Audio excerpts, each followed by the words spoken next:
parfaitement classique en archéologie, si l'on peut dire, car j'ai commencé par une licence tronc commun Histoire de l'art et archéologie à l'Université de Bourgogne. J'ai poursuivi par un master d'études de recherche sur l'histoire et l'archéologie des mondes anciens et médiévaux. Et ensuite, j'ai terminé ce cursus par 5 années de thèse spécialisée sur la production statuaire chez les Éduins. Donc thèse soutenue il y a maintenant près de 6 ans. Donc ce parcours-là, il est tout droit, si vous voulez, hein, pour être dans l'archéologie. Mais l'archéologie, on sait que c'est une appellation pour une grande diversité de métiers. Et il est vrai que j'avais une approche aussi du terrain par mes expériences de fouilles en programmé comme en préventif. Mais finalement, j'ai trouvé dans le poste actuel une synthèse parfaite de la recherche et de contact encore, à la proximité avec le terrain, en étant donc responsable de service dans un musée de sciences. Alors l'intérêt pour l'archéologie, être un peu un lieu commun, parce que c'est arrivé, je crois, à beaucoup de collègues. C'est quelque chose qui vient assez tôt, voire même enfant, où on a cette fascination pour le passé, un peu pour ce qui est secret, ce qui reste à découvrir et à comprendre. Hein. C'est cette curiosité d'enfant, je pense, ce qui m'a... Mais je dirais ce que réellement transformé l'essai, c'est ma première fouille en 2001 à Bibracte sur le chantier école à destination des adolescents, que mène encore aujourd'hui Bibracte. C'était sur la Domus PC1, le parc aux chevaux 1, donc une maison méditerranéenne, aujourd'hui qui est très célèbre, hein, qui est souvent présentée quand on parle de l'habitat méditerranéen en contexte gaulois. J'ai répété l'opération après en 2002, 2003, ça s'est très bien passé. Et puis par la suite, je me suis surtout attaché au site d'Alésia, sur lequel j'ai fouillé pendant longtemps, pendant 13 ans, pratiquement tous les étés, à de rares exceptions près. Et ça a été un peu le fil rouge de mes années de licence jusqu'à l'après-thèse. C'était garder ce lien avec le terrain, garder ce lien plus particulièrement avec l'archéologie gallo-romaine. Et puis, si vous voulez, quand on est bourguignon d'origine, étudiant en Bourgogne, on a forcément un lien aussi avec les matériaux à proximité, les matériaux de prédilection, en particulier la pierre, forcément, pierre de Bourgogne est très célèbre. Et puis, il y a ce contact particulier avec le matériau. Vous savez, on le voit parfois avec des céramologues qui vous expliquent qu'ils ont une émotion particulière à toucher de la céramique, où voilà, vous avez un contact pour un coup rationnel, vous sentez que c'est plutôt ça qui vous intéresse. J'aimais aussi beaucoup l'idée que l'étude de la statuaire, ça permettait de concilier une approche histoire de l'art avec l'archéologie. C'est-à-dire que là, on arrive vraiment à renouveler une discipline en décloisonnant et en, entre guillemets, réarchéologisant un objet qui est souvent considéré comme relevant des beaux-arts.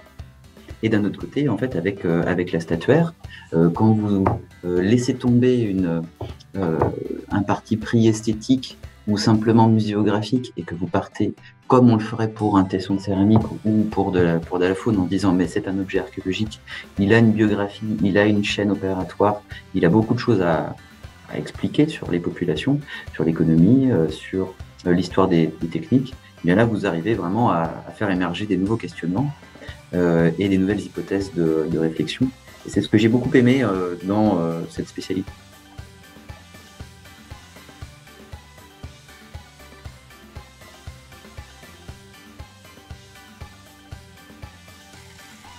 Alors, mon travail en tant que responsable du service recherche et conservation, dans un premier moment, c'est la gestion de la collection.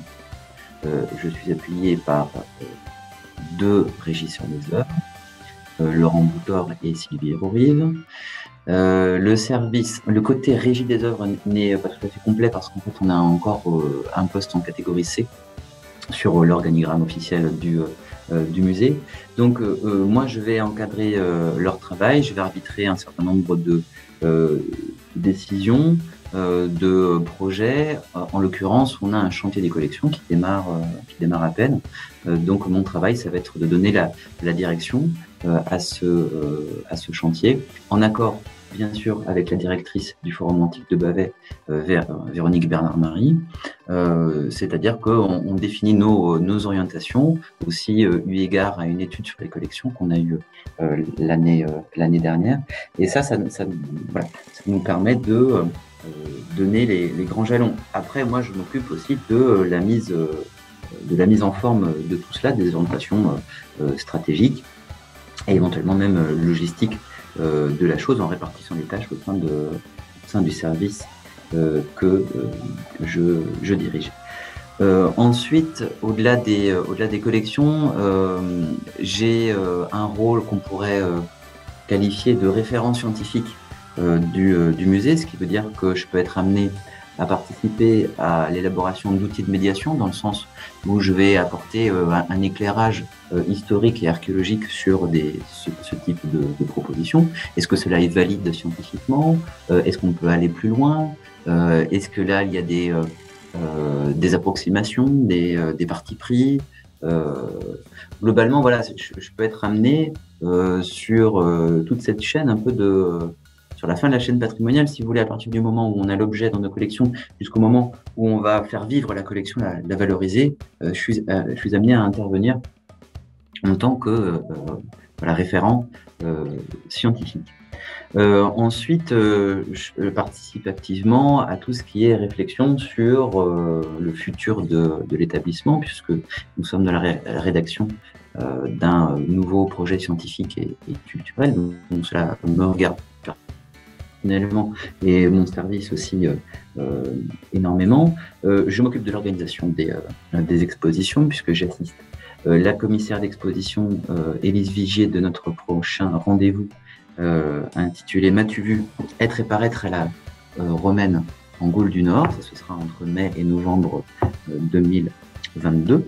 Donc là, je suis présent aussi à tous les stades d'organisation de cette exposition, depuis le fait de regrouper des objets candidats, si vous voulez, au prêt par exemple, ou alors au sein de nos collections, jusqu'au moment où on va éditer le catalogue. Ensuite, je suis le relais de la communauté scientifique, c'est-à-dire que je communique avec les chercheurs. Je suis en mesure aussi de proposer une forme d'impulsion de la recherche sur les collections, en proposant par exemple des sujets d'études, des sujets de master ou autres encore. Et puis, enfin, j'ai un rôle globalement de représentation de mon service du Forum antique de Bavay et du département du Nord auprès de la communauté scientifique, parce que faire vivre la collection, c'est aussi la faire vivre à l'extérieur, et puis se retrouver un peu l'ambassadeur d'une collectivité et du patrimoine de cette collectivité. Le service a été créé en 2007, le poste a été pourvu en 2009.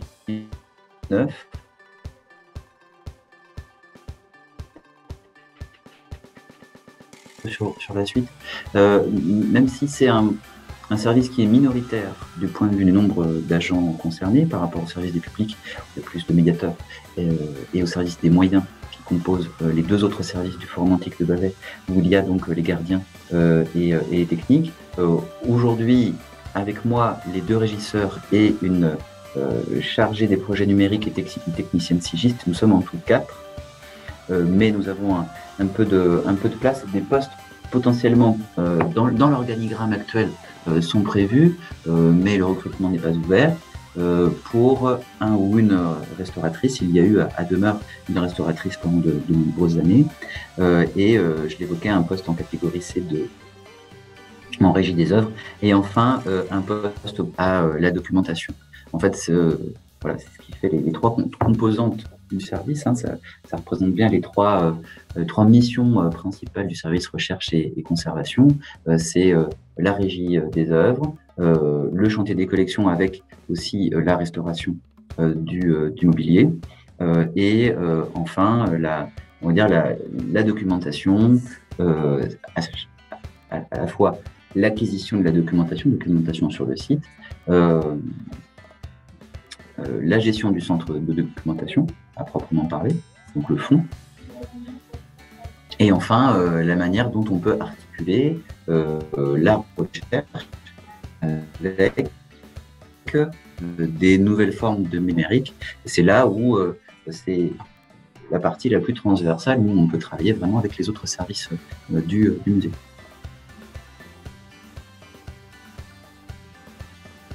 Alors actuellement, à la régie des œuvres, nous avons Laurent Boutard et Sylvie Rorive. Et à l'origine, sur un poste de sigiste, mais qui a évolué en chargé des projets numériques, Marie-Laure Florent-Michel.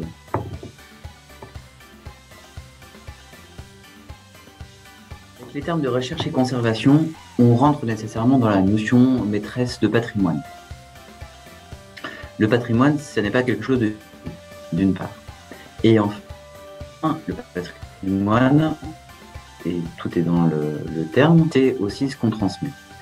Donc, si vous voulez, recherche et conservation, ce sont deux aspects de la notion patrimoniale. La recherche, c'est nécessaire pour faire vivre une communauté, des connaissances, à l'étude d'une population de ces activités. Donc, c'est ainsi à la fois moi de mon sur laquelle je travaille, mais ça s'inscrit dans une perspective beaucoup plus large qui est celle donc de la recherche sur l'Antiquité gallo-romaine ou de la recherche sur des matériaux, sur des études pluridisciplinaires, etc. Donc ça, c'est le volet recherche, et il ne peut y avoir de toute façon de valorisation qu'à partir du moment où il y a eu la recherche. Il faut qu'on ait le propos scientifique, il faut qu'on ait eu l'étude, pour ensuite qu'on ait compréhension, vulgarisation et transmission. Et ça, on en arrive justement à cette notion de transmission du patrimoine. C'est pour ça qu'on est dans la chaîne vraiment patrimoniale, c'est qu'il faut réfléchir à ces choses comme étant des éléments imbriqués. Si vous ne transmettez pas la recherche, vous n'êtes plus réellement dans le patrimoine, en fait vous êtes dans la vitrification de quelque chose. Et là, ça ne vit plus, ça ne s'oxygène plus. Si vous ne transmettez pas, eh bien, en quelque sorte, ça s'arrête de vivre une collection, un savoir. Et la conservation, justement, elle va dans cette idée-là. Conserver pour les générations futures, bien sûr. Mais conserver pour aujourd'hui, maintenant. Aujourd'hui, on peut faire parler cet objet. Aujourd'hui, on peut faire parler cette collection. Aujourd'hui, on peut faire parler ce site. Parce que dans la conservation, il y a aussi la conservation des vestiges du feu romantique de Bavay. Et conserver, c'est aujourd'hui, puisque il y a le projet de couverture du cryptoportique, projet très avancé, puisque nous recevrons les prochains éléments, les premiers éléments de la couverture dans les semaines prochaines. Donc ça, c'est pour les générations futures, mais c'est pour demain aussi. Le confort des visiteurs, bien sûr. Et au travers de cela, au travers de ces efforts de conservation, eh bien, on participe aussi à faire de la recherche. Si j'envoie des objets en restauration, dans le cadre d'une présentation au grand public, dans une exposition temporaire, je vais me retrouver aussi à participer à un effort de recherche. Puisque on va, par exemple, enlever l'oxyde sur un objet en fer ou en cuivre et retrouver des couleurs, retrouver une inscription. Donc, mieux comprendre, mieux classer l'objet dans une chronologie. C'est un exemple parmi d'autres. Donc, pour terminer, ce sont des termes qui sont connexes et il faut bien avoir en tête que c'est un processus dans tous les cas, que c'est dynamique et que contrairement à ce qu'on pourrait penser, si vous voulez, d'une notion un peu poussiéreuse de la conservation. Au contraire, la conservation, c'est dynamique, c'est vivant. Et c'est pour aujourd'hui et demain.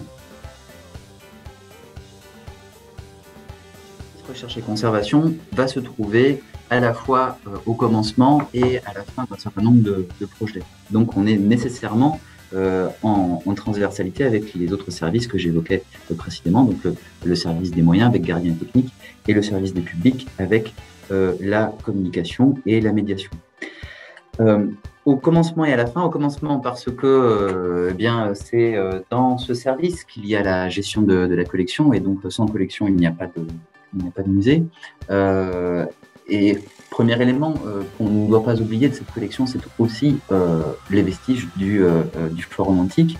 Donc en cela, on peut se retrouver aussi à l'aboutissement d'un certain nombre de projets, puisque les activités de médiation, de valorisation, d'événementiel sur le site doit répondre aux exigences que l'on se fixe au sein du service recherche et conservation et qui correspondent aux attendus à la fois d'un musée de France, mais également d'un site classé au monument historique et site archéologique d'intérêt national. Donc ce sont ces cadres qui sont autant de choses qu'on peut traduire sous forme, par exemple, de cahier des charges pour organiser, cadrer le travail du service. Enfin, du point de vue des relations que nous entretenons au Forum antique de Bavay avec l'institution muséale et l'ensemble des sites archéologiques français, alors il faut déjà savoir que nous sommes inscrits au sein du réseau RAM Antique, qui regroupe une quarantaine d'adhérents. Et puis, nous sommes également, nous sommes partie de la coopération via Belgica, qui regroupe donc des musées de 4 pays différents, et nécessairement nous sommes aussi en relation avec les autres musées du département du Nord, avec lesquels nous entretenons donc des relations de collègues à collègues, et ensuite cela peut se jouer aux connaissances personnelles que nous pouvons avoir avec des responsables de site, des régisseurs, ou bien sûr avec l'université et les opérateurs d'archéologie. Donc globalement, on s'inscrit dans un réseau très large, très dynamique, et à bien des égards, le Forum antique de Bavay se retrouve dans une logique de connaissance de la culture gallo-romaine, à la fois dans sa présentation au public, mais aussi en tant que réservoir de recherche et de partenariat et d'échange avec d'autres musées, et en particulier à l'heure actuelle avec nos collègues belges avec lesquels nous travaillons beaucoup, Tongres, Hatt, mais avec des musées également du côté français de la frontière. Alors pour ce qui est des missions du service recherche et conservation, pour dire les choses de manière assez synthétique, et je vais un peu anticiper, je pense, sur une question suivante, mais c'est pour donner une vision globale. Il faut savoir qu'au Forum antique de Bavay, on conserve environ 70 000 objets. Alors je dis environ parce que c'est une estimation, ça c'est lié à l'avancement du récolement. Et parmi cette quantité, on a 7 700 objets qui sont inscrits dans l'inventaire micromusée, et bon nombre d'entre eux sont inscrits au titre des collections musées de France. Et vous rajoutez le reste, soit environ 65 000 éléments qui font partie de ce qu'on appelle les BAM, les biens archéologiques mobiliers, et là qui sont des objets issus des opérations de fouilles antérieures. Alors là, ces opérations, elles sont diverses, en nature, en période, dans le sens où nous avons des découvertes anciennes, antérieures, éventuellement, même pas mal antérieures aux fouilles du chanoine Biévelet des années 40 jusqu'à la fin des années 60. On a beaucoup d'éléments qui proviennent des fouilles de Maurice Hainaut au début du XXe siècle. Mais bon nombre d'entre eux sont déjà inscrits à l'inventaire sur Micromusée, donc en collection Musée de France.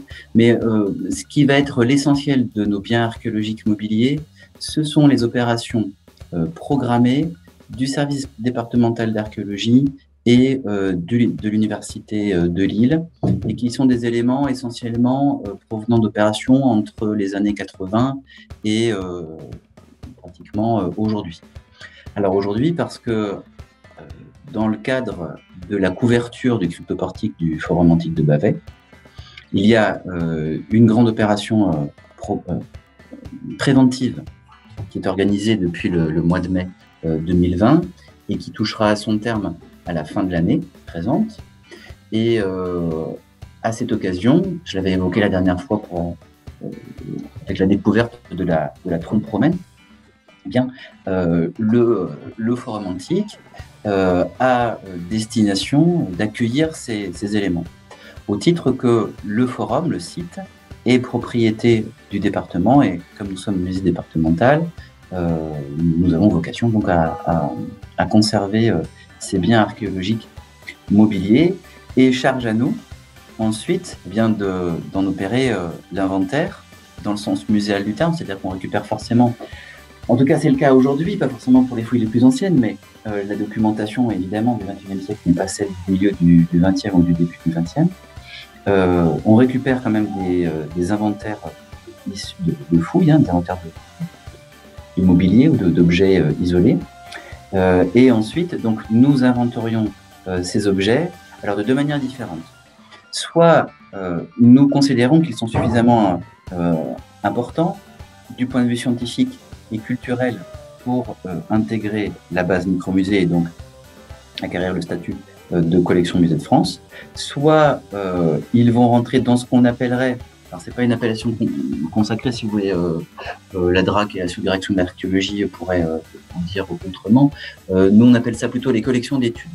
Les collections d'études, ce sont des ensembles de lots, donc on va traiter soit l'objet en lui-même, soit dans son groupe en lots, mais plutôt des ensembles de lots que l'on conserve aussi, que l'on traite si on le peut, en particulier pour le métal, on les stabilise, et ils ont une destination à être étudiés par des spécialistes, et éventuellement, il est tout à fait possible qu'ils remontent en quelque sorte en collection Musée de France, suite à une étude particulière qui viendrait éclairer leur fabrication, leur datation, leur rôle dans l'éclairage d'aspects techniques, culturels, religieux, artistiques de la région à l'époque gallo-romaine. Que dire de plus? Alors, il y a un autre versant à cela parmi les objets qui sont inventoriés, donc Musée de France. Nous avons une petite portion de ce qu'on appelle les artefacts. Les artefacts, ce sont des objets qui sont présentables au public demain, en cas d'exposition temporaire ou selon une volonté de remembrement de l'exposition permanente. Nous pouvons faire sortir des réserves des objets qui vont intégrer directement des vitrines et sans nécessairement passer par nettoyage, restauration, etc. Et ce sont aussi des éléments d'études qu'on peut mettre à disposition des chercheurs, qu'on peut sortir dans le cadre d'événementiels, qu'on peut mettre à disposition des étudiants, par exemple, pour des cours délocalisés qui se situeraient au Forum antique de Bavay. Et en cela, on a une histoire de collaboration avec l'Université de Lille. Et depuis quelques années, des étudiants de master viennent étudier des collections, enfin les collections globalement, voir comment ça se passe dans un musée de France, dans un musée qui élabore un projet scientifique et culturel, et éventuellement aussi qui viennent travailler sur les collections directement. Voilà. Ensuite, les autres missions, je retourne un peu à ça. D'accord. Alors, un élément important, c'est qu'on a la chance, dans le département du Nord, d'avoir un service départemental archéologie et patrimoine, avec lequel on entretient des rapports étroits, puisque c'est le service départemental d'archéologie et patrimoine, qui fouille sur l'emprise du forum antique de Bavay, à la fois en opération programmée, ça a été le cas ces dernières années sur le secteur de la basilique, en collaboration avec l'Université de Lille, mais également en fouille préventive, c'est le cas aujourd'hui, depuis 2020, en amont de la couverture du cryptoportique. Et ça, c'est très précieux, dans le sens où ce sont, si vous voulez, c'est une chaîne de transmission dans la chaîne patrimoniale qui est beaucoup plus cohérente et rapide, parce que la transmission d'informations se fait directement, sans grand laps de temps. Donc l'information n'est pas perdue, les personnes sont toujours là et en mesure de donner les informations. Et la documentation scientifique et administrative, elle est accessible immédiatement, ce qui pour nous fait gagner énormément de temps. Et je pourrais même dire qu'en plus de cela, ça nous permet aussi de réfléchir à l'événementiel qu'on peut mettre en commun avec le service archéologie. Collaboration pour les Journées nationales de l'archéologie, par exemple, ou projet d'exposition temporaire. Alors, du point de vue des stratégies concernant la conservation, la recherche et la valorisation, parce que on est quand même dans un musée, la finalité c'est de présenter des objets au public, de leur apporter des éléments de compréhension sur la culture gallo-romaine. Ces trois éléments, en fait, ils sont présents à chaque fois qu'on prend des décisions vis-à-vis des objets et des collections. Alors, je vais vous donner quelques exemples assez concrets. Comme tous les musées de France, on est tenu à un récolement décennal. Donc, ce récolement décennal, chez nous, il va prendre la forme, puisque pour l'instant, on n'a pas récolté l'ensemble de la collection. Ce serait un travail titanesque et qui prendrait beaucoup de temps, mais on va y arriver. Vous voyez que pour l'instant, on a fait en gros 10% réellement de l'ensemble de la collection, mais on y parviendra. La stratégie pour le récolement, ça va être la cohérence des éléments. Exemple, on va une année récoller le lapidaire, une autre, on va récoller les éléments de parure. Une autre, spécifiquement les fibules, si c'est un lot très important, ou alors le fameux trésor des bronzes découvert sur le forum par l'équipe du chanoine Biévelet. Là, on va tout récoller d'un coup. Ce qui nous permet d'avoir une cohérence de lots, de typologie, de typochronologie, ou éventuellement d'assemblage lorsqu'il s'agit des découvertes d'un même site, d'un même contexte archéologique, comme c'est le cas pour le trésor des bronzes. Ensuite, cette stratégie, elle peut être infléchie aussi par les projets de recherche. À nouveau, exemple du trésor des bronzes, il y avait un projet de restauration et de nouvelles études du trésor des bronzes qui a été mené par le C2RMF, le Centre de recherche et de restauration des métaux de France. On savait on anticipait sur le fait qu'il y aurait une exposition temporaire à la fin, ce qui a été le nouveau regard sur le trésor des bronzes. De mémoire, pas vous dire de bêtises.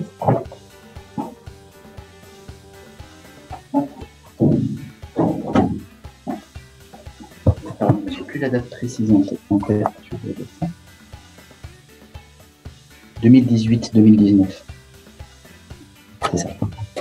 2018-2019, on savait donc qu'à l'issue de ce travail de restauration, il y aurait aussi de la recherche et donc des nouveaux éléments à apporter. Et ça a fait l'objet d'une exposition temporaire.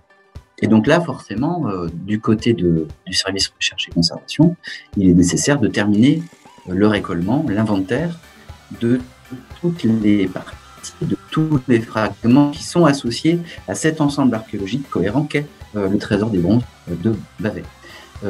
C'est encore le cas récemment, puisque avec l'aide d'Élise Vigier, qui est docteur en archéologie de l'Université de Lyon 2, nous avons procédé au récolement d'une bonne partie du mobilier appartenant à la parure, dans l'optique d'une exposition sur l'apparence en Gaule-romaine qui aura lieu l'année prochaine à partir du 13 mai 2022.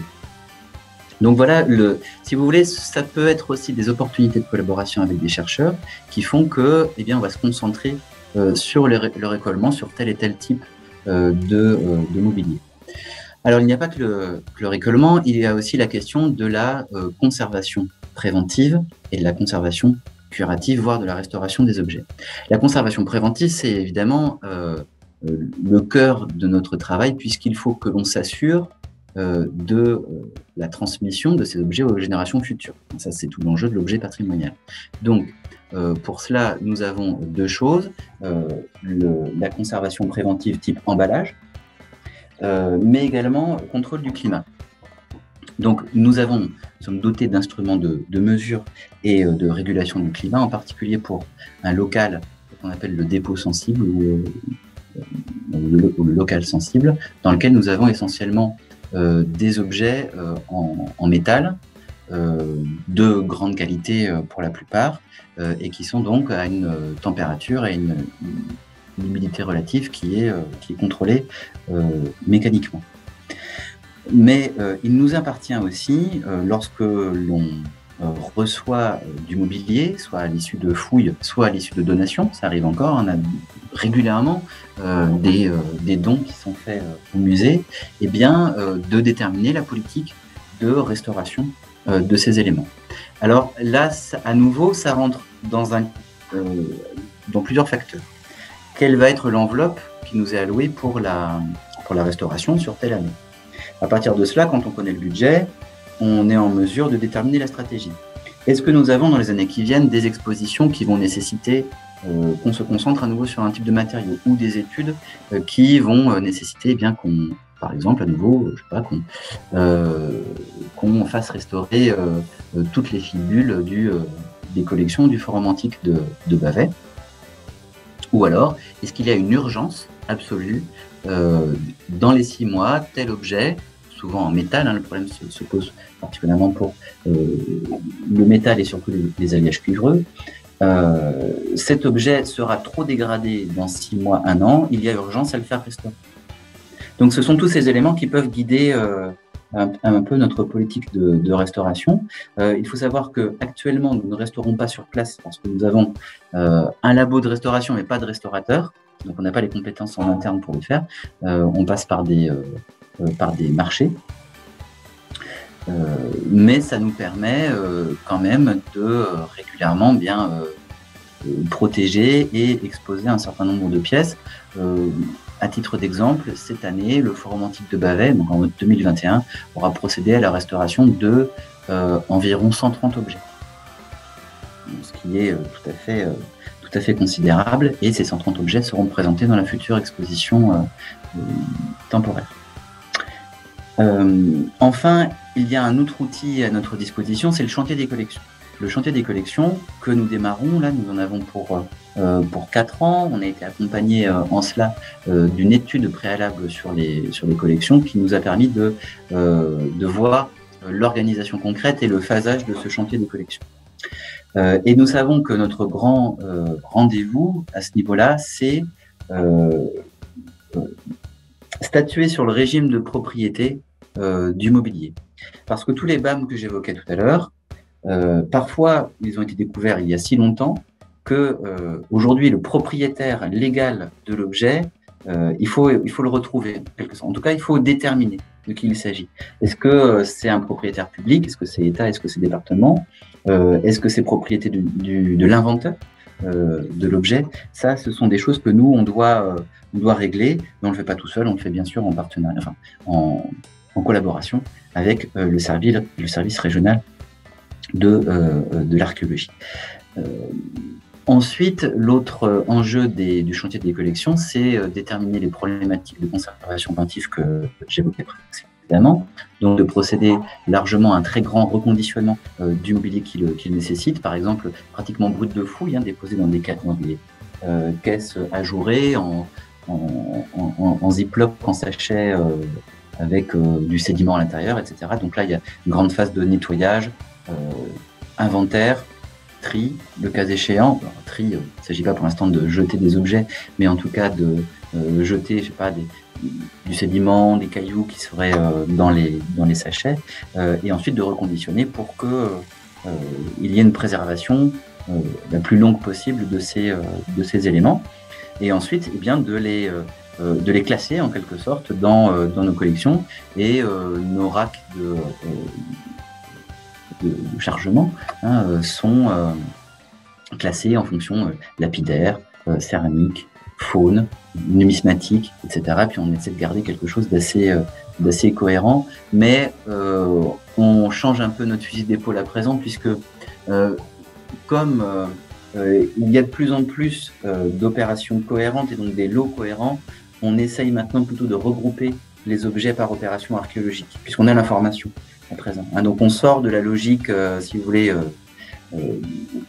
précédente, qui était celle des générations passées, où vous allez mettre des chapiteaux avec des chapiteaux, de la sigillée avec de la sigillée, si vous voulez. Bon, ça, on peut aujourd'hui conserver l'information, c'est aussi conserver la cohérence des lots.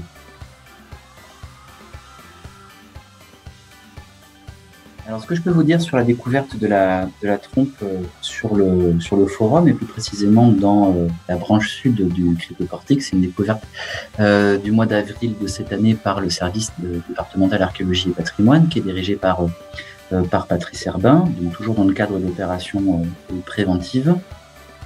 Ce que je vais pouvoir vous dire, ce sont les éléments qu'on a vus essentiellement dans les articles de presse, parce que tout cela reste bien évidemment à être interprété par nos collègues du service départemental et à être mis dans une perspective bien sûr stratigraphique et chronologique. C'est donc dans une fosse, dans le Cryptoportique, une fosse qui serait tardive, donc peu ou prou un peu avant l'abandon du forum en tant que forum et avant sa transformation en réduit défensif. Donc là, on se situe à la fin du IIIe siècle après Jésus-Christ.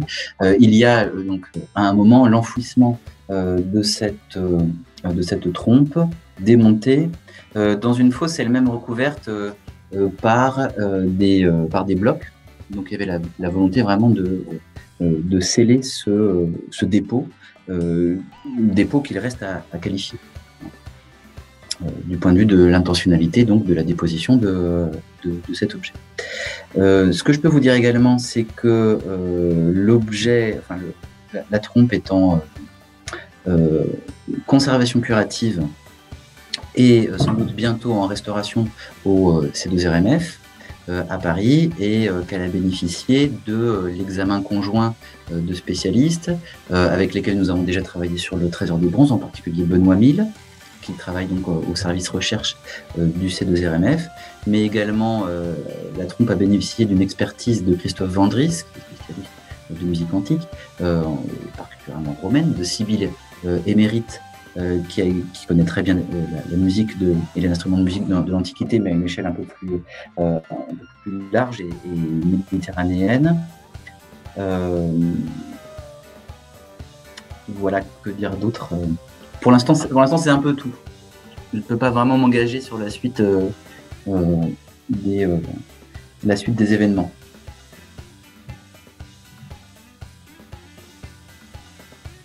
Ce que je peux dire, peut-être si ce serait la troisième, c'est sans doute la troisième trompe romaine la mieux conservée découverte en Gaule. Et je pense qu'on aura de très agréables surprises après le travail du C2RMF. Du point de vue de la qualité de sa réalisation, des matériaux employés, on aura de belles surprises.